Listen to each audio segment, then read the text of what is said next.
This channel is supported by TrueFire. TrueFire is an online library of lessons from some of my favourite players. There's thousands of lessons on there. You can use the promo code JNC40 to get 40% off of any of their courses.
I warned that I was going to make this video at some point, and today is that day. So, the Boss IR2 came out at the end of last year. I was super impressed with it. I bought this one with my own hard-earned money. Came out of nowhere for me. I do have a contact at Boss, but I wasn't involved, and I thought that this was actually a really, really novel kind of thing. I thought that this made a lot of sense and seemed to me to be the sort of thing that Boss were essentially saying, you could try one of these, you might like it. £180. Then, more recently, the Pod Express came out, and I kind of thought at the time, well, I've already got the Boss IR2, isn't this doing pretty much the same job? I've since done a couple of videos with it. I'm quite impressed, and I think there are some subtle differences, so the idea of this video is kind of really just to point out those differences, and it may or may not help you make a choice between the two. This was sent to me by Line 6. So, yeah. The similarity in here is that these are both powered by just a normal power supply. This one has left and right out, so does this. They both have a little phones output, although this also has like a master volume on the side there, kind of like on a old Walkman or something like that. They both have USB-C. Neither of them at the moment have an editor. So that's worth bearing in mind. There are rumblings that possibly the Pod Express will get one, which would, I think, be worth taking a look at if it does come out. Let's just start with the pros for the Boss IR2.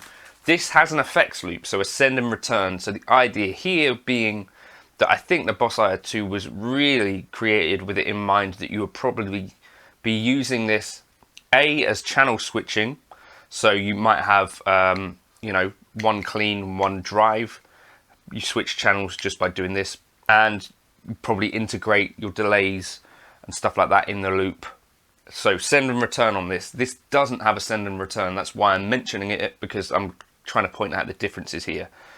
So in terms of integrating with a pedal board, I think the Boss IR2 probably wins in that regard. Crucially as well, this can load IRs, I guess the clue's in the name, but the Pod Express cannot. And if you're into the modeling world, you know that an IR can make quite a massive difference to your tones. You can do kind of EQ tone matching with that. You can do EQ shaping in an IR. You can do all of this stuff and then load it on here. So that can actually, and yeah, especially, you know, loading as well third-party IRs from folks like York Audio or Ownhammer, etc., can really help shape tones in a big way. The Pod Express cannot load IRs, so that's a really important thing that possibly the Boss IR2 might be possible for you to get closer to the tone that you're looking for, whereas the Pod Express, you know, that cab section is pretty much where it's at, kind of fixed for now. That's, yeah. In terms of unique things to the Pod Express, Boss IR2 doesn't have any presets. Essentially, well, I say not any presets, doesn't have presets. So if you alter anything on the face of here, that is kind of it done. You can't save presets, you can't load presets. So I guess what you'd have to do is, if you set your thing how you want it, if you're going to go back and make any changes, you're just going to have to remember or write down your kind of preferred settings somewhere. The Pod Express has 21 presets, which can be switched as you go. You hold this button, and then there's like 3 banks of 7. So this loads presets, and I think that's an important difference. The other thing is that as an all-in-one kind of device, the Pod Express does work, right? Both of these have a noise gate, both of these have reverb, but what this also has is like a handful, not a handful, like a, you know, a respectable amount of other effects on it. So you've got 4 different delay types and a looper even. So you've got analog, digital, tape and ping pong. You've got 4 different types of drive. So I think you've got a Klon, a Tube Screamer, a Boss DS1 Keeley modded and a Big Muff, models of obviously. And then you've got a chorus, a flanger, phaser and tremolo. And then reverb wise, we're quite similar. We've got a spring hall plate and then space, which is a bit of a different type of effect. But the point being that you can actually replace an entire rig more or less with this. This can, you know, one box do all your things. The Boss IR2 more, you're going to need other things to complement it, probably, right? If you use delay, etc., you're probably going to need that. They both have some amount of expandability, right? So this channel select you can do with an external foot switch. However, this quite neat actually. So you can assign this on button to turn on or off any of the effects essentially. So it could turn off distortion, chorus, delay, reverb, and you can also plug in another 2 foot switches which you could assign as well. So with just one kind of 2-way foot switch, you could have a rig which turns basically on or off your delay, distortion and mod. That could be really quite a useful little piece of kit, right? So you could actually gig this thing as well. Whereas this, as I said before, you're probably going to need something else to help it out.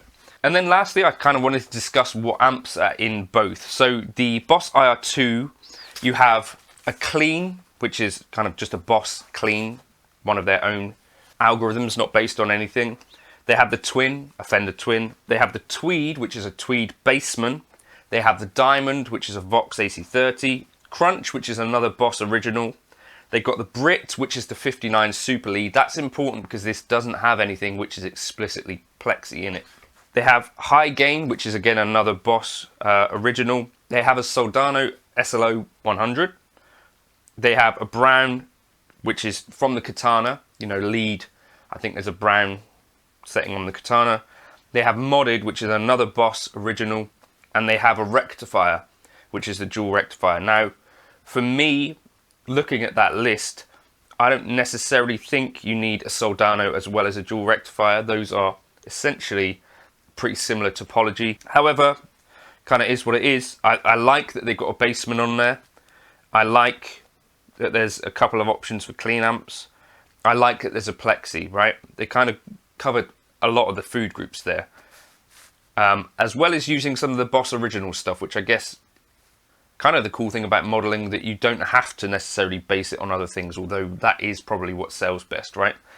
The Pod, on the other hand, has a Princeton for the clean, a Litigator, which is Ben Adrian's kind of take on a Dumble, not based on any specific amp, but kind of that vibe of like a modded Fender. Then there's a matchless DC30 channel 1, which is their Vox flavoured thing.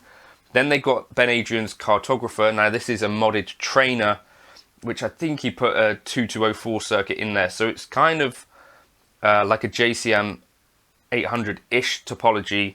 However, that's got kind of 2 gain knobs and stuff like that. So there's loads of controls on these amps which are not really being covered here. There's a Friedman BE100. Again, there's loads of controls on a BE100 that are not covered here, but that kind of covers your Plexi and more Marshalls, I guess, or more JCM modded Marshalls.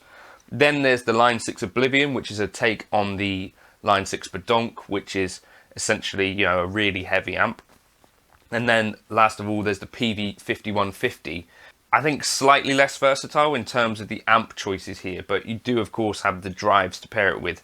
So I think that roughly covers, I think, the differences here as it stands at the moment. I think hardware wise, this is 32-bit processing.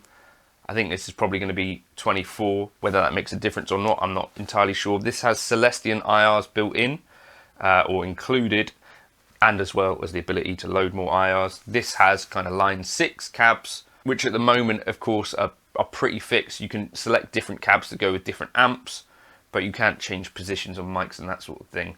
So both of them have sort of limited the user and curated the user experience, I think, pretty well. When it comes to the tones, actually, I think you can probably dial them in to get what you want out of them. You can't really compare these particularly without having, you know, spot on without having the same IR on both. So I didn't really want to do them kind of tonally, but I do think they both stand up quite well. Yeah, let me know your thoughts on what you preferred in the intro. I think this, to me, skewed a little bit darker, which is what I prefer. As well as also, you know, there aren't particularly that many actual shared amp models within these. So in terms of making comparisons, where would you start? So that's the Boss IR2 versus the Pod Express for me. As I say, if I'm wanting to integrate this into a pedal board, I think the Boss IR2 makes a bit more sense. For a thing that you could use as a kind of all-in-one backup, the Pod Express makes a lot of sense. So that's those two things. As it stands right now, there might be an editor coming for the Pod Express at some point, which would be cool to see. As well, build quality, I guess, this is made of metal. You could break into a car with that or something. This is plastic, but it seems pretty well built. No issues with it. Let me know your thoughts in the comments. Have you tried either? Would you go for either? Have you got a preference for something else? They're both around the £200 mark. Pretty cool, I think.